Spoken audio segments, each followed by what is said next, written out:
So welcome back to the channel guys. आप लोग देख रहे हो मोटर बुल का एक और नया वीडियो। सो भाई आप लोगों को फ्रेम में दिख रही होंगी दो कारें, ठीक है। ऑल्टो K10 एंड ये है अपनी बलिनो। तो आज दो गाड़ियों की सर्विस कराने जा रहे हैं। अब सर्विस से मेरा मतलब है ये नहीं है यार जिसकी सर्विस करा रहे हैं पर्टिकुलर, ये गाड़ी नहीं रहने वाली है। एक और कार है वो मैं आपको थोड़ी देर में दिखाऊंगा, लेकिन अपनी गाड़ी लेकर के जा रहा हूँ बलिनो। और ये सर्विस के लिए तो नहीं जा रही है। थोड़ा बहुत जो मैंने अभी कुछ दिन पहले वीडियो में डाला था कि रैटलिंग साउंड बन रही है कार में बहुत ज़्यादा इंटीरियर में। तो जो भाई बलिनो ओन करते हैं या मारुति की कोई सी भी कार ओन करते हैं, जिन लोगों को गाड़ी में रैटलिंग साउंड का प्रॉब्लम आ रहा है, अंदर कुछ भी रैटलिंग साउंड अगर गाड़ी कर रही है, तो वो लोग कैसे अपनी साउंड को रिजॉल्व करें, क्या सर्विस वाले आपकी हेल्प करते हैं, किस हद तक करते हैं और रिजॉल्व किस हद तक करते हैं, ये सारी इस वीडियो में आप लोगों को देखने को मिलेगा। हो सकता है कि मैं शोरूम में पहुंचने के बाद शूट ना कर पाऊँ, क्योंकि वहाँ पे रेस्ट्रिक्शन होते हैं, वो लोग शूट करने के लिए मना करते हैं, वीडियो बनाने के लिए बिल्कुल इनकार होता है। कुछ दिन पहले मैंने वीडियो डाली, भाई पंगे हो जाते हैं भाई, लिटरली, ठीक है, मतलब जान पे बनाती है। लेकिन कोशिश ज़रूर करूँगा थोड़ा थोड़ा बीच बीच में शूट करने का कि क्या है, और उसके बाद आपको कंक्लूज़न ज़रूर दिखाऊँगा कि भाई गाड़ी का जो रैटलिंग साउंड है वो बंद हुआ है या नहीं हुआ है। आई होप, क्योंकि मेरे को रोहन मोटर से काफ़ी आशाएं हैं। देखो यार, पहले से ही प्यार मोहब्बत रहा है रोहन मोटर से। कहने का मतलब ये है कि जब से कार ली है ना, डिलीवरी से पहले जब से बुक कराई है, तो रोहन मोटर का काफ़ी सपोर्ट मिला है मेरे को नेक्सा वालों की तरफ से। तो इनसे मेरे को काफ़ी, मतलब एक तरीके से कहते हैं ना, अटैचमेंट वाला जो वो मामला है वो है। तो देहरादून में मैं गया था, वहाँ पे वो लोग बिजी थे, फिर लंच टाइम हो रहा था, तो इस सिनेरियो में नहीं हो पाया। लेकिन आज देखते हैं, मेरे यहाँ भी विकास नगर में, जैसे कि आप लोगों को पता है, अभी मैं अपने घर पे खड़ा हूँ विकास नगर में। तो यहाँ पे भी ना क्या कहते हैं, रोहन मोटर का सर्विस सेंटर है, और अरीना का यानी रोहन अरीना वालों का भी यहाँ पे शोरूम है, ठीक है, जहाँ से गाड़ियाँ डिलीवर होती हैं अरीना की, वो चीज़ भी है। तो दोनों ही चीज़ें देखेंगे, और दोनों ही प्रोस्पेक्टिव में ये चीज़ देखेंगे कि भाई ये लोग करते हैं या नहीं करते हैं। नहीं करते हैं तो क्यों नहीं करते हैं, उनके पास क्या इक्विपमेंट नहीं है जिसकी वजह से ये सारी चीज़ें नहीं हो पा रही हैं। और अगर हैं, देखो कुछ चीज़ें ऐसी भी हैं, मैं आपको गाड़ी को ना एक तरफ निकाल करके दिखाता हूँ कि मेरे को क्या क्या प्रॉब्लम्स आ रही हैं बेसिकली इस कार में। 16,000 किलोमीटर चला देने के बाद मेरे को क्या फ़ील हो रहा है इस गाड़ी के साथ। तो मैं गाड़ी को थोड़ा साइड निकालता हूँ, उसके बाद आप लोगों से बात करता हूँ, ठीक है भाई। बाकी मॉर्निंग हो रही है, और टाइम की अगर आप बात करते हैं तो यार अभी सुबह के बज रहे हैं लगभग 8:45, यानी कि मॉर्निंग में 8:45 बज रहे हैं। और आज डेट है भाई 22 जून, यानी कि 22 जून ये आज का दिन है। और बाकी आपको दिखाता हूँ मैं पीछे निकाल के, जो भी रहता है वो सारी बातें करते हैं। अब देखो, अभी सुबह का लगभग 8:45 बज रहा है, ठीक है, 9:50 के आसपास हो रहा है। लेकिन ये पता नहीं क्या दिखा रहा है। बिल्कुल डेट सही है, सैटरडे 22 जून 2024, ये तो बिल्कुल ठीक दिखा रहा है। लेकिन टाइम यहाँ MID से भी ख़राब हो रखा है, अगर ये जस्टिस कर पाए कैमरा। हाँ, देख सकते हो आप लोग। और इधर से भी ख़राब हो रखा है, ठीक है, यानी कि इसके जो इंफोटेनमेंट सिस्टम है यहाँ से भी ख़राब हो रखा। तो पहली प्रॉब्लम तो मुझे सही साफ़ सुथरा सा दरवाज़ा आपको दिख रहा है। अब क्या होता है ना कि यहाँ पे तो मेरे को चलो फिर भी ठीक लग रहा है। देखो ये चीज़ है ना, ये चीज़ है। अब देखो यहाँ पे बहुत स्पेस आ गया है, यानी कि फिट एंड फिनिशिंग का इशू है। अब देखो यहाँ तो फिर भी चल जाएगा, मैं छोड़ ही दूंगा कि चलो यार ठीक है जैसा भी है। लेकिन कुछ चीज़ें हैं जो मेरे को दिखी, मेरी नोटिस में आई, और मेरे को थोड़ा सा ख़राब लगी। मैं दिखाता हूँ आपको कौन से डोर पे प्रॉब्लम कर रहा है। अब जैसे ये वाला दरवाज़ा है ना, इसे मैं खोल के दिखाता हूँ। इसकी जो ये चीज़ पत्ती है यहाँ पे, अपना हैंडल है, हैंडल के अंदर जो ये पत्ती है, ये वाली, ये एक बार निकली हुई थी भाई अपने आप। हमने कुछ नहीं करा, निकली हुई थी। आई डोंट नो कैसे निकली, क्यों निकली, मेरे को भी नहीं पता। अब ये निकल गई तो मेरे को लगा यार ऐसा कैसे हो सकता है। यहाँ से मैं आपको दिखाता हूँ, ये वाली चीज़ है जो, स्पेस देखो इसमें कितना ज़्यादा है। अब अगर ये कंपनी फिटेड ही है तो भाई देखो, मारुति को इसे रिजॉल्व करना चाहिए, सुधार करना चाहिए इसमें, इसकी फिट एंड फिनिशिंग में। स्पेस देखो यार आप, कितना स्पेस, कितना बुरा लग रहा है, आप देख सकते हो। ये प्लास्टिक वाला जो स्पेस है बहुत बुरा लग रहा है, और ये चीज़ बिल्कुल ढीली हो गई। तो इंश्योरेंस क्लेम हुआ था, उसके बाद अगर ये प्रॉब्लम आई है तो बहुत गलत बात है। नेक्स्ट दिखाता हूँ आपको। नेक्स्ट क्या है, नेक्स्ट है भाई ये वाला डोर। और इस वाले डोर का तो खैर ये बिल्कुल ही बाहर निकल गया था एक बारी, मुझे नहीं पता किस वजह से, किस रीज़न से निकला था, पर निकला था। और यहाँ पे भी इसने गैप बना दिया। तो क्यों ऐसा हुआ ये चीज़ मेरे को दिखानी है। और एक और प्रॉब्लम है, रैटलिंग साउंड इस जगह पे, इस पर्टिकुलर जगह पे मेरे लेफ्ट हैंड साइड वाले जो डोर है यहाँ पे जैसे गाड़ी चलती है तो चूं चूं चूं चूं चूं चूं की आवाज़ बहुत ज़्यादा आती है, लिटरली बहुत ज़्यादा आवाज़ आती है। और ये कच्चे रास्ते में, पहले तो बहुत कच्चे रास्ते में आती थी, स्टार्टिंग में तो जब 4-5 बिठाते थे तब आवाज़ आती थी और बहुत कच्चे रास्ते में आती थी, लेकिन अब तो भाई इसमें 2 बंदे भी बैठे हुए ना आगे, तो उसके बाद भी साउंड करने लग जाती है। तो ये एक प्रॉब्लम है, इसे भी मैं दिखाने वाला हूँ। नेक्स्ट अगर बात करते हैं क्या समस्या मेरे को गाड़ी में आ रही है, तो वो है भाई ये चीज़ मेरे को ठीक करवानी है। ये ना एक बारी कहीं पे लग गया था, ये बम्पर है ना पीछे वाला, तो इसमें गैप बन गया।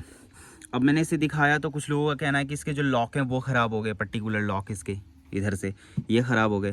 तो अगर लॉक ख़राब हो गए तो ये ज़रूर दिखाऊंगा, लॉक चेंज करूंगा। अगर कोई प्रॉब्लम है तो वो चीज़ मैं रिजॉल्व कराने वाला हूँ, क्या प्रॉब्लम रहने वाली है, ठीक है।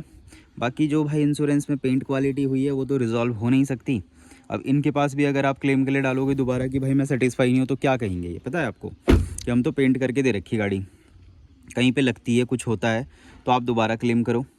भाई सीधी सी बात है, अगर पेंट निकल जाता है, इनका कुछ प्रॉब्लम होती है, तब आप रिजॉल्व करा सकते हो। स्क्रैच के लिए तो बिल्कुल नहीं करेंगे कि भाई पेंट क्वालिटी से आप सेटिस्फाई नहीं हो, स्क्रैच पड़ रहा तो हमारी जिम्मेदारी नहीं है, वो तो ये तो हाथ खड़े कर देंगे। तो इसके लिए तो भाई मैं कुछ कह नहीं सकता। बाकी ये कुछ प्रॉब्लम्स हैं, ठीक है। एक अद्धा और याद आएगा तो मैं आप लोगों से ज़रूर डिस्कस करूँगा। फ़िलहाल अभी मेरी नज़र में यही चीज़ें आ रही हैं, तो इसके लिए मैं प्रॉपर जा रहा हूँ अभी रोहन मोटर के सर्विस सेंटर। एक और कार हमारे पास है जिसकी 10,000 वाली सर्विस हो रही है। 1 साल पूरा हो गया बेसिकली उस गाड़ी को, लेकिन 10,000 किलोमीटर कम्प्लीटली चली नहीं है, तो वो गाड़ी भी हम लेकर के जा रहे हैं उसकी 3rd सर्विस के लिए, जो बिल्कुल पेड सर्विस होती है जिसमें ऑयल वगैरह चेंज होता है। वो भी मैं दिखाता हूँ फ्रेम में ला करके आप लोगों को वो कौन सी कार है। तो दोनों गाड़ियों की जो सर्विस वगैरह रहने वाली है वो देखेंगे क्या है क्या नहीं है, सब कुछ आपसे बात करेंगे और डिटेल्स देंगे। अगर कोई भाई है जो ऐसी प्रॉब्लम से जूझ रहा है अपनी गाड़ी के साथ, तो वो क्या करे, ठीक है। तो इस वीडियो में देखने को मिलेगा आप लोगों को, बने रहें वीडियो के साथ, वीडियो को स्किप नहीं करना, छोड़ के नहीं जाना है, ठीक है।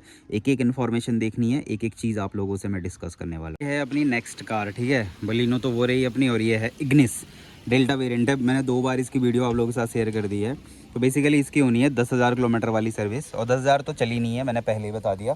लेकिन इसमें क्या है कि इसमें टाइम पूरा हो चुका है, 1 साल हो गया गाड़ी को, तो 1 साल में ये सर्विस होती है। और बाकी मैं आप लोगों को इसके किलोमीटर दिखा देता हूँ, कंडीशन बिल्कुल ठीक है गाड़ी की। कितनी चली है? ये है 6,794। तो भाई देख लो आप, 6,000 किलोमीटर में इसकी 10,000 वाली सर्विस हो रही है, तो बहुत कम चली है। लेकिन यार सर्विस कराना इंपॉर्टेंट होता है। इसमें समझाता हूँ मैं आपको क्या करना होता है।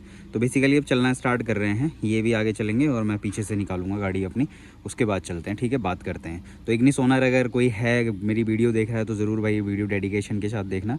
दोनों गाड़ियों की हम लेकर के जा रहे हैं और प्रॉब्लम रिजॉल्व करेंगे। सो भाई बेसिकली होता क्या है ना कि आप अगर कभी भी किसी गाड़ी की सर्विस कराते हो ना, इग्निस ओनर हो या मारुति ओनर हो, कोई भी गाड़ी हो, आपका हुंडई हो, किसी भी ब्रांड की कार हो, ठीक है, और आप सर्विस कराने जाते हो, तो बेसिकली नियम होता है कि आपकी गाड़ी के जो 2 सर्विस होती हैं, 1000 किलोमीटर और 5000 किलोमीटर वाली। मारुति में तो ऐसा होता है, बाकी अन्य ब्रांड में जैसे टाटा आई थिंक 15,000 किलोमीटर पे अपना ऑयल चेंज करता है। लेकिन मारुति में बेसिकली 1000 पे भी आपको वॉश करके कार दे दी जाती है, 5000 किलोमीटर पे भी आपको वॉश करके कार दे दी जाती है, ठीक है। अब क्या होता है ना कि आपकी गाड़ी का ऑयल चेंज कब होता है, भाई देखो मुद्दा तो ये है ना कि आपकी कार का ऑयल चेंज कब होता है। तो उन्होंने बिल्कुल उसके लिए एल्गोरिथम बना रखे हैं। पहला तो ये है कि भाई आपको अपनी गाड़ी का 10,000 किलोमीटर चलानी है कार अपनी, और 10,000 किलोमीटर पे आप लोगों को सर्विस करनी है।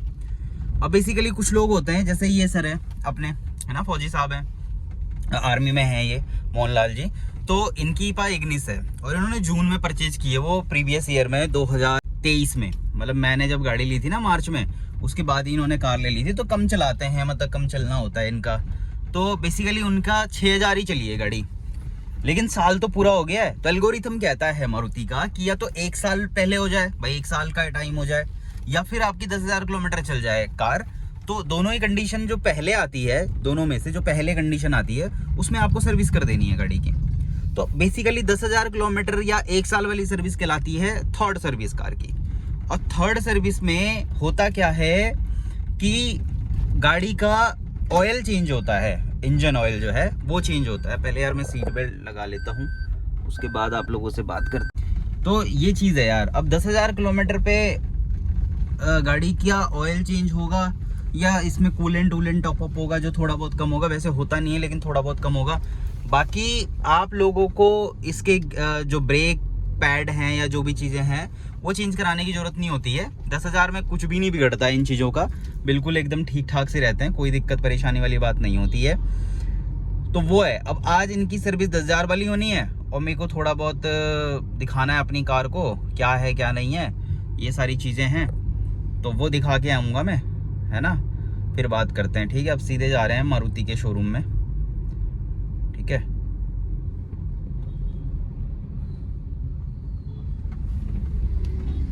सो भाई फाइनली हम लोग पहुंचने वाले हैं। पहुंचने वाले क्या है यार, पहुंच गए हैं। आप ये समझो ये है रोहन मोटर लिमिटेड, आगे आप लोगों को दिख रहा है सर्विस सेंटर, और यही है भाई अतिथि देवो भव वाला जो इन्होंने लगा रखा ना, है यार इनके अंदर वो चीज़ तो है लिटरली, मतलब भरोसा वाली बात कर लो। रोहन मोटर के अंदर ये जो रोहन मोटर वाली फॉर्म है ना भाई, ये लिटरली विश्वास करने वाली है और इस पर आप ट्रस्ट कर सकते हो, कोई दिक्कत परेशानी वाली बात नहीं है। तो इनका एक छोटा सा सर्विस स्टेशन है हमारे विकास नगर में, छोटा तो नहीं कह सकते, ठीक है, मतलब गाड़ियों की सर्विस होती है, हर सुविधा मिल रही है यहाँ पे, तो वो चीज़ है। अब बाकी अंदर जा करके देखते हैं मेरी गाड़ी करते हैं नहीं करते हैं भाई, सबसे बड़ा मैटर तो यही है, या तो नंबर लगाना पड़ जाता है। अब फ्री होंगे इनके कारीगर तभी कर पाएंगे वो, अदरवाइज तो ये साहब भाई मुंह पे इनकार कर देते हैं, भैया हम तो नहीं करने वाले, है ना। ये वाली कहानी है इनकी तो, है ना। बाकी देखते हैं एक बार जा करके पता करते हैं क्या है क्या नहीं है। उन्होंने तो लगा दी गाड़ी अपनी, बाकी अब हमारी बारी रह गई।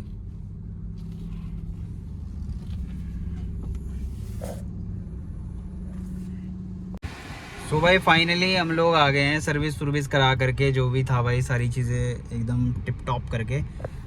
ये रहा अपना भाई पीछे जो रोहन मोटर है वो रहा, और हम लोग जा रहे हैं अब यहाँ से। और इग्निस की सर्विस भी करा दी है, टाइम भी इसका सेट करा दिया, 1:21 हो रहा है, आप लोग देख सकते हो, ठीक है। और यहाँ पे भी 1:21 हो रहा है, तो टाइम वगैरह सब सेट हो चुका है, सब कुछ एकदम परफेक्टली कर दिया है। अब देखो इसका तो कोई बिल नहीं बना, ठीक है, मैं दिखाऊंगा गाड़ी आपको क्या काम करवाया क्या नहीं करवाया मैंने तो, बट इग्निस की सर्विस हुई है 10,000 किलोमीटर वाली, और कितने का बिल बना है वो भी आप लोगों को मैं दिखाने वाला हूँ। सो भाई फाइनली काम हो चुका है दोनों ही गाड़ियों का। दोनों ही गाड़ियों से मेरा मतलब है भाई कि इसकी तो करानी थी छोटी मोटी, अपना जो भी प्रॉब्लम कर रहा था वो ठीक कराना था, और इस गाड़ी की होनी थी भाई 10,000 किलोमीटर वाली सर्विस, यानी कि थर्ड सर्विस जो मारुति की होती है। अब 10,000 किलोमीटर गाड़ी नहीं चली, मैंने आपको ऑलरेडी बता दिया कितनी चली है क्या चली है। अब क्या है ना, सर्विस में कितना खर्चा आया है वो बताऊंगा। इग्निस जो भाई ओन करते हैं, जिनके पास इग्निस कार है, अगर वो 10,000 किलोमीटर वाली सर्विस कराना चाहते हैं तो कैसे आप सर्विस कराओ, पैसे बचाओ, और क्या क्या चीज़ें चेंज होती हैं, ये सब कुछ आप लोगों के साथ मैं डिटेल में शेयर करने वाला हूँ। बेसिकली सबसे पहले इसकी बात करते हैं, क्योंकि इसमें बहुत कम काम था। देखो प्रॉब्लम कुछ नहीं थी, टाइम मैंने आप लोगों को दिखा दिया, मैंने सेट करा दिया। अब ना प्रॉब्लम थी इसमें रैटलिंग साउंड की, बेसिकली इस तरफ जो आ रही थी, तो अब वो रैटलिंग साउंड रिजॉल्व हो गई है। इन्होंने किया क्या है मैं आपको दिखा देता हूँ। सीट स्प्लिट होती है ना भाई, ये चीज़ यहाँ पे ग्रीसिंग करते हैं ये लोग, यहाँ पे ना यहाँ पे ग्रीसिंग करते हैं, हुक होता है ये वाला, तो ये खटखट खटखट कर रहा था इसका ये वाली चीज़ ना, तो ग्रीसिंग के बाद अब ये प्रॉब्लम नहीं कर रहा है। इसी यहीं से आवाज़ आती थी गाड़ी में। खैर अब ये बात ख़त्म हो गई। अब आते हैं इसके बम्पर एरिया पे, क्योंकि मैंने 2-4 प्रॉब्लम बताई थी। तो बम्पर में क्या है, इस गाड़ी के बम्पर में अभी भाई इनका जो लॉक है, तो लॉक चेंज होने हैं बेसिकली इसमें बम्पर में, जो कि उनके पास अवेलेबल नहीं था, पार्ट नहीं था, तो भाई पार्ट आने में टाइम लगेगा थोड़ा सा। तो ये तो हो गया ख़त्म। बाकी जो इनकी fit and finishing plastic quality वाली बात थी, वो भी उन्होंने बोला है कि सर देखो मतलब मैंने जो आप लोगों को दिखाया ये वाली चीज़ जो है कि ये तो निकल जाता, तो उन्होंने टाइट वगैरह कर दिया है, सेट वगैरह कर दिया, सब कुछ कर दिया, मतलब सुना है रोहन मोटर वालों ने सुना है। अब आते हैं इग्निस पे, इसकी सर्विस में क्या हुआ है क्या नहीं हुआ है। तो भाई थर्ड सर्विस थी, तो क्या क्या चीज़ें होती हैं। बेसिकली हमने इस गाड़ी में कुछ नहीं कराया, पहले तो जो सिंपल वॉश होता है वो हुआ, बाकी जो पॉलिशिंग वॉलिशिंग गाड़ी में होती है वो हुई। उसके बाद ना इस गाड़ी में सिर्फ और सिर्फ इंजन ऑयल चेंज हुआ है, और उसके साथ साथ ऑयल फिल्टर चेंज हुआ है, ठीक है। इंजन फिल्टर चेंज नहीं हुआ, ऑयल फिल्टर चेंज हुआ है, जो कि नीचे लगा होता है चैम्बर के पास, यानी कि इंजन चैम्बर के पास लगा होता है, वो चेंज हुआ है। और ऑयल चेंज हुआ है जो कि 3 लीटर के आसपास होता है, वो चेंज हुआ है। अदरवाइज ना ही हमने इसमें एसी का फिल्टर चेंज किया है, और ना ही माइक्रोफाइबर क्लॉथ क्लियर, कुछ भी नहीं हम इसमें ऐड किया है। तो सर्विस से बिल्कुल सेटिस्फाई है, बहुत सही काम किया, कोई दिक्कत परेशानी वाली बात नहीं, और नई बिल्कुल गाड़ी बना दी है। कार ज़्यादा चली भी नहीं है, ऐसा नहीं है कि बहुत ज़्यादा चली है, बहुत सही काम करके दिया है इन्होंने। एक और चीज़ आप लोगों के साथ शेयर करना चाहता हूँ, वो क्या है वो सुनिएगा आप लोग। भाई देखो, जब भी आप 10,000 किलोमीटर वाली सर्विस कराने जाते हो ना, ये लोग आलतू फालतू की चीज़ें ऐड करने की कोशिश करते हैं। आप लोगों ने अपने पैसे बचाने हैं, इंजन ऑयल सिर्फ चेंज कराना है, कूलेंट वो डाल देते हैं अगर थोड़ा बहुत कम होता है, इसमें भी डाला है, टॉपअप किया है उन्होंने। ब्रेक ऑयल अगर थोड़ा बहुत कम हो जाता तो वो भी ऐड ऑन करते हैं। तो 10,000 वाली जो सर्विस है, चली नहीं है गाड़ी लेकिन टाइम हो चुका था, 1 साल हो जाए या 10,000 किलोमीटर आ जाए, जो पहले आता है इसका साल पहले हो चुका था, किलोमीटर पूरे नहीं हुए थे, तो बेसिकली उस टाइम पे आपको सर्विस करानी होती है। तो वो सर्विस अगर आप इग्निस की कराना चाहते हो या आप बलिनो की कराना चाहते हो, तो मेरे हिसाब से तो ऑयल चेंज कराने के अलावा आपको कोई काम कराने की ज़रूरत नहीं पड़ेगी। अब देखो, जो ओनर है ना गाड़ी के, इस गाड़ी के ओनर हैं सामने खड़े, इनसे मैं पूछता हूँ तो सर सेटिस्फाई हो आप, मतलब सर्विस से सेटिस्फाई हो ना? बढ़िया हुई है ना सर्विस? तो रोहन मोटर वालों को सर्विस में कितने नंबर देना चाहोगे आप? 10 नंबर पूरे देना चाहोगे? तो भाई पूरे सेटिस्फाई हैं ओनर भी। बिल दिखा दो सर एक और ना, कि कितने का बिल बनाया है इन्होंने, अगर आपके पास अवेलेबल है, क्योंकि ऑडियंस सोचे कि भाई हम झूठ बोल रहे हैं, ऐसा कुछ नहीं है भाई। इनका जो ऑयल चेंज होता है उसका ही बिल बनाया है, और जो इनके जो इंजन के नीचे जो ऑयल चेंज करने का एक बोल्ट होता है वो चेंज हुआ है, तो उसके साथ इन्होंने बिल बनाया कुछ। तो इंजन ऑयल और ऑयल जो फ़िल्टर होता है और उसके साथ बोल्ट का जो बिल बना है वो मैं आपको दिखा देता हूँ कितने रुपए का बिल बना है टोटल जो भी है। तो ये है भाई बिल यहाँ पे। थोड़ा ऊपर से तो मैं दिखा नहीं पाऊँगा आपको क्योंकि नंबर वगैरह का प्रॉब्लम होता है। यहाँ पे देख सकते हो आप, 1826 रुपये का बिल बना है भाई टोटल, ठीक है। आप लोग देखो, ये बिल है 1826 रुपये का। तो बिल्कुल हम लोग इस बिल से सेटिस्फाई हैं, कोई दिक्कत परेशानी वाली बात हमें नहीं है। तो आप लोग देख सकते हो, तो इस तरीके से आप अपनी सर्विसेज करा सकते हो। बाकी बलिनो का भी मैंने कर दिया है भाई, जो भी काम था, क्योंकि मुझे गाड़ी में ना कोई भी छोटी मोटी प्रॉब्लम भी मेरे को मैटर करती है, तो इसलिए मैंने दिखाया। बाकी इस गाड़ी में कोई दिक्कत नहीं है, और इसमें भी क्लेम ले चुके हैं सर एक बार, पता है आपको। फ्रंट से इसका बम्पर लग गया था, और बम्पर लगने के बाद इसका क्लेम ले लिया गया है, जो कि आप लोगों का फाइल चार्ज के साथ होता है। फाइल चार्ज होने के बाद क्लेम ले लिया। अब नेक्स्ट इसमें क्या है, इंश्योरेंस होना है, क्योंकि 1 साल गाड़ी का हो चुका है। अब ये इंश्योरेंस कराने के लिए भाई आज कॉल कर रहे हैं सारी चीज़ें। तो अब देखो आगे क्या होता है, इंश्योरेंस कैसे होता है, वो तो नेक्स्ट प्रोसेस रहेगा। और आप लोगों को अगर इंश्योरेंस से रिलेटेड या सर्विस से रिलेटेड कोई भी जानकारी लेनी है ना, कैसे आपको पैसे बचाने, इनके से पता क्या होता है, आपका एसी फिल्टर भी चेंज कर देंगे, ऑयल फिल्टर भी चेंज कर देंगे, ये सीसीबी भी ऐड कर देते हैं अपनी, जो इंजन प्रोटेक्शन होता है, जो कि ऑलरेडी आपके इंश्योरेंस के साथ ऐड ऑन होता है, करवाना चाहिए। वाटर लॉकिंग अगर आपके एरिया में होती है तो उसके लिए 1500 रुपये चार्ज करते हैं। तो स्टार्टिंग में तो सर बिल 4-4.5 हज़ार रुपये का बना दिया था, है ना। तो हम लोगों ने पैसे कम, 4-4.5 हज़ार रुपये का बना दिया था। तो अब हमने पैसे कम कर दिए, और उसके बाद सारी चीज़ें हो गई 1800-1850 रुपये। भाई देखो, इतनी बड़ी गाड़ी के लिए वर्थ इट है सर, है ना। मतलब बुरा नहीं है, अगर हम 7-8 लाख रुपए की गाड़ी चला रहे हैं तो यार वर्थ इट है ना, कोई दिक्कत नहीं। बाकी टायर रोटेशन भी नहीं कराया है मैंने, क्योंकि 10,000 किलोमीटर नहीं चली है गाड़ी हमारी, तो टायर रोटेशन भी नहीं हुआ। व्हील बैलेंसिंग भी नहीं करवाई है, या एक तरीके से कह सकते हो अलाइनमेंट वगैरह का काम मैंने नहीं कराया। उसका रीज़न यही था कि हमें वो काम नहीं कराना था। जब तक गाड़ी 10,000 किलोमीटर नहीं चल जाती तब तक वर्थ इट नहीं है वो काम कराना। तो भाई बेसिकली सेटिस्फाई हैं पूरी तरीके से गाड़ियों से, बहुत सही है। तो भाई अपने ये भाई हैं, अपने मतलब बिल्कुल जस्ट अपने घर से लगते हुए घर में रहते हैं, और इनके साथ अच्छा भाईचारा है। इग्निस मैंने ही इन्हें सजेस्ट की थी। तो बाकी आप लोगों से बात करते रहेंगे, क्या दिक्कत है क्या नहीं है। भाई अगर आप लोगों को वीडियो पसंद आती है, या जो नॉलेज मैं आप लोगों के साथ शेयर करता हूँ ये पसंद आती है, तो लाइक शेयर सब्सक्राइब बनता है। वीडियो देखने के लिए आप सब लोगों का बहुत बहुत धन्यवाद। Thank you so much.